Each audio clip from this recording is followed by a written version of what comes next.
Can a robot write a symphony? Can a robot turn a canvas into a beautiful masterpiece? Dies of crit. In the era of shortcuts, advanced technology, and fried brainstems, most ideas that surface revolve around simplifying things. You could sit down, test which builds work and which don't, which are more demanding but offer higher rewards under certain conditions, and which simply do the job as demanded like the good old days. I remember when I was younger, the good old PS2 days, there was no such thing as a guide. Or you can just Google it, look it up. Hell, ask an AI. It probably has better ideas than your burned out, stupid, uninspired tier lists. While not a brand new concept, serve the same purpose. No details, no long drawn out reasoning, simply a placement. You may disagree with what is placed, but that doesn't matter. It's there, it's square. Be there or be square. Be square. And there is nothing you can do about it.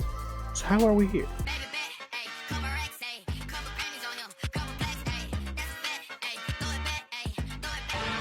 Here's how we're going to do this. I'm going to use the Prydwen tier list for Wuthering Waves, Zenless Zone Zero, and Honkai Star Rail in that order. Yes, I am leaving the worst till last.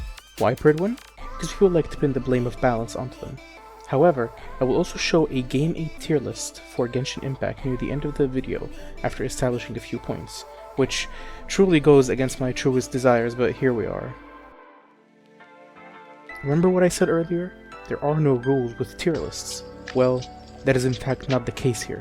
Prydwen do their damnedest in establishing rules and concepts to abide by when reading their lists, alongside reviews and even featured videos. Trigger warning for the upcoming sentence. You have to read.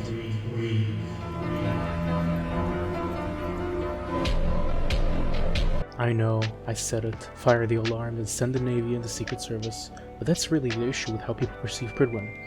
That is not to say that they are without faults. Trust me, they deserve castration for some of these decisions. But what I am saying is that most of what you disagree with is primarily due to you refusing to read the rules they established to understand the placement of these units. Okay, I can't delay this anymore. Let's get started with the Wuthering Waves. Probably the best tier list out of here in terms of overall public opinion alongside the power of the units. Let's start off with the rules. I'm going to be highlighting the two most important rules for me.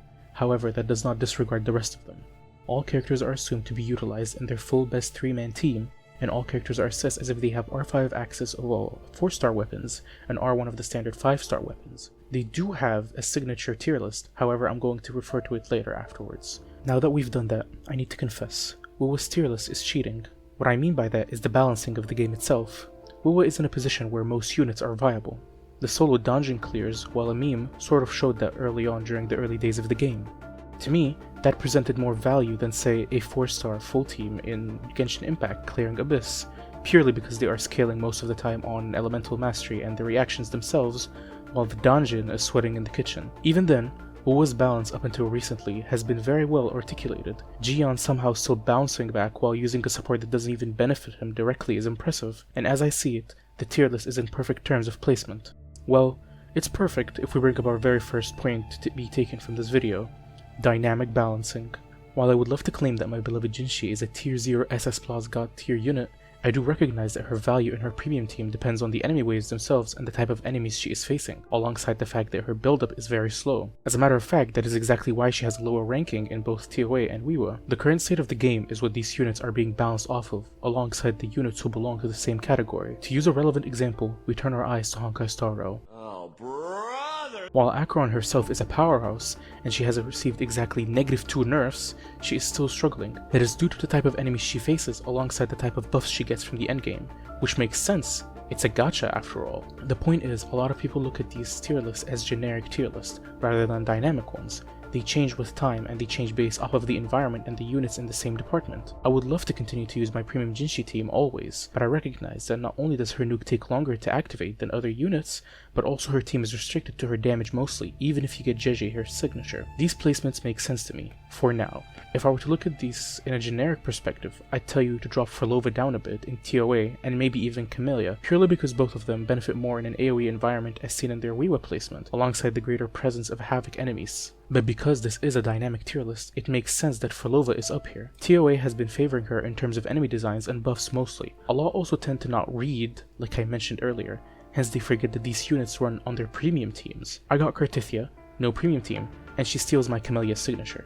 The result? Hell on Earth. And that makes sense. Because they are factoring in her premium team, Shakona takes off a heavy load off of her work and makes AoE content possible with Cartithia. Hence, for my account, Cartithia drops right down to tier 1 in TOA for example. WuWa's tier list is the cleanest luckily, and that comes due to the devs not completely splurging all over the screen with power creep, unlike a certain someone. For now.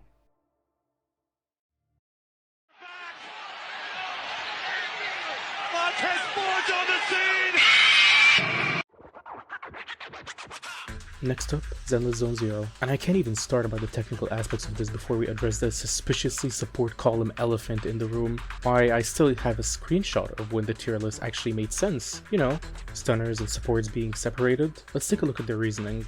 The reason behind this merge is that both character types often fill the same supportive team slots and compositions interchangeably, albeit with slight different flavors. With this change, stunners and all supports will now be ranked against each other, which we feel is closer to how players build the teams in-game. Yeah, it's complete bull. Their argument is that the newer stunners are offering buffs that operate on the scale of some of the supports, hence allowing them to be placed in the same tier list column, except they aren't comparing them to actual supports. They are still comparing supports to supports and stunners to stunners. I think Fufu needs to come down. I just think that these three are just better pool value than Fufu. Yeah, I think Fufu should come down. But I think they're trying to say that Fufu is like better than Lighter currently, which she is. She is overall better than him in the current like meta and like the current content that they are presenting to us. She is overall slightly better. This shrinkage makes no sense and further contributes to the other issue Prydwen has. Tags. The concept of a tag was kinda neat, giving you a small hint at the playstyle of the unit, shear for rupture units, aftershock for the Obo gang, and more. But now it's going out of proportions. A stunner tag makes no sense when you won't compare the supports as a whole, but still condense them under one umbrella. Supports are supports. They can only provide buff debuffs, while maintaining a weaker damage output and stun output. A stunner's main objective is to stun the enemy, and the buffs that come out after are the cherry on top. This combination makes no sense, and you comparing stunners with stunners and supports with supports is further proof of that. Now that we are done with this unnecessary combination, let's read the rules. All agents are assumed to be utilized in their full best 3-man team, and the tier list assumes agents make use of their best among limited or standard P1 S-rank engines. This is a bit different than the Wuthering Waves tier list, as it actually factors in the limited engines directly instead of splitting the tier lists up. Now that we've read the rules, Where are you going? I don't know. The reason that white people are inferior is because they don't have enough melanin in their skin. It's almost like someone mentioned how tags are nonsensical. Here's the problem. This makes sense, but also doesn't. Intuitively, Miyabi is stronger than Yixuan. She requires less effort. The team is also autonomous, and the mechanic of disorder itself is simple in its base conditions. This makes it so that whatever Beyblade 00 propaganda Yixuan is trying to run pales in comparison, and the devs realize this as well. Hence, the multiple Shiyu bosses with Ice Res. As a matter of fact, the very first 2.0 boss was designed purely to sell you Yixuan and convince you that you should not use Miyabi, and then people did, so they tried again, and again. And then they realize that they may have fucked up. Investment overall goes into Miyabi, with the only point Yixuan having is in her build being easier to achieve and maximize in comparison to Miyabi's. That's it. And with the upcoming Ice Rupture unit Yidahari, you should expect an anomaly resistant boss very soon to accommodate selling an Ice unit without allowing you to abuse the Miyabi tech. However, virtually putting down Miyabi beneath Yixuan makes no sense, because intuitively she is stronger than Yixuan. Unfortunately, this still follows what I said earlier, dynamic tier lists. Ironically enough, most of these ice resistant bosses were problematic for our attack ice DPSs and not Miyabi.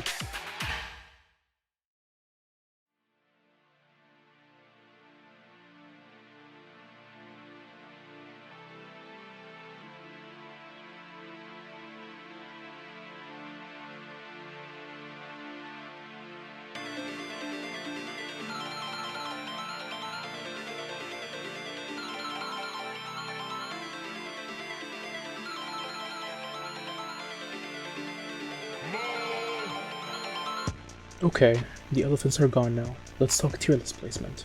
I'm a firm believer that M6 Piper is not deserving of the same placement as Jane, and that is purely because of the expert tag.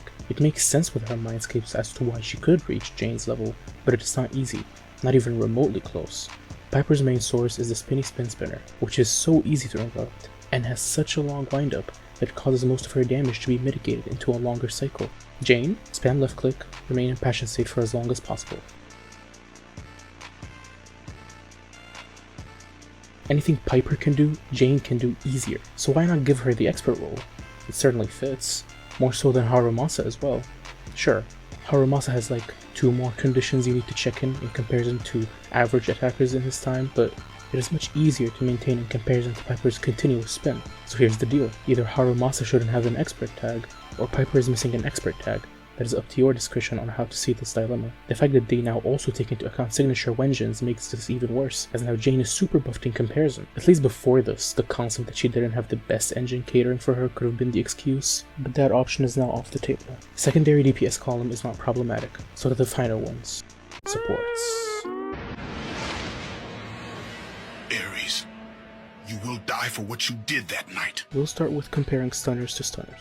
I see no issues. While Shingi is struggling slightly, she isn't completely hopeless. She will be once Dylan drops though. As for supports, it's time to tackle yet another tag issue, Sukaku, also known as Slow Kaku. I have no respect for this placement whatsoever. See that red partner tag with a Miyabi under it? That means that she can only be here if you pair her up with the Miyabi team, which is just some bogus. Every other team you can put Sukaku in, she'll perform shittily because of the speed of her triggers, despite the fact that she provides very decent buffs. But no, let's show her at her utmost best case, which also, according to their logic, should be put on a watch list since the Miyabi team as a whole are under jeopardy. I believe you should show her true rank, maybe tier 1.5, and have the partner red tag show a +2 to her position, assuming that she runs with Miyabi. Putting her next to 2 nukes in terms of performance is just disrespectful to my goats. That's sort of it for now. The Zenless Zone Zero tier list definitely is something of all time, being condensed for no reason, and the placements for some being a bit suspicious. I wish I can avoid this, I really do, but it's inevitable. Star Rail. I don't even know where to start here. Here, look at the rules, it's the same as usual. The tier list has 2 major problems. It's a Hoyoverse game, a Honkai game on top of that. That means agenda posting is at an all-time high. Number 2, it's a Hoyoverse game. Power creep is inevitable. But for some reason with Honkai Star Rail, they dialed it up to 1,000,000. We'll see sins from both the WuWa tier list and the Zenless Zone Zero tier list. For starters, partner tags. You get a partner. You get a partner. Everyone gets a partner. Like I said earlier, the partner tag should convey where their unit will be from their actual position. Sure, you could run Highlands with her partner and premium team, but it was so bad you realize that this position is not reachable without the partner. Let's assume that she should be in T1 without Kafka. Put her there. Put her in T1 and indicate that with the partner tag she goes up a tier. Partner plus is just hilarious. I don't even know what to say about this one. Look at this. So many tags. Half of the upper half of the tier list wouldn't even exist without their partner tags. It's outrageous how it's done. Now onto the even weirder stuff. Why is Sparkle here? Excuse my possible ignorance, but she went up because of him, right? Who has a partner tag? Oh yeah, so why is she here? They claim that she can be beneficial for Finon as well, but I'm not really buying that. You're not replacing Ceredra or Sunday for her. She only exists up here because of Archer. Either give her a partner tag and push her down like I mentioned, or fix your tag system as a whole. It's so confusing to see them jump from one way of working the tags to another. Okay, this is a little bit of an unscripted segment, if you couldn't tell by how brighter I sound in comparison to my earlier recordings. Cyrene's patch dropped, and they changed a few things with the Prydwen tier list. As you saw, they removed Prydwen++, which, hilarious. I don't even know what to tell you. I honestly thought they would double down, triple down actually. They didn't, luckily. They still have partner tag issues. They even addressed it themselves, so thank god they recognized this. I still think this tier list is in shambles, and as I will mention, it's because of the balancing, okay? There's no way to sugarcoat this. These devs are but anyways, just thought I'd address that. The tier list is still a little weird, but it's not horrendous. The watch list on Cyrene as she dropped. Honkai Star Rail's issue is that its own devs are smoking some devious crack, balancing with a pogo stick up their asses. This is also the community's fault for actively spending money on broken units, causing the meta to be even more further broken. When SIGs and E2 become the default thinking prospects for these units, there is no real way to debate values even with the pre-established rules. But I digress. Let's take a peek at the Genshin Impact Game 8 tier list.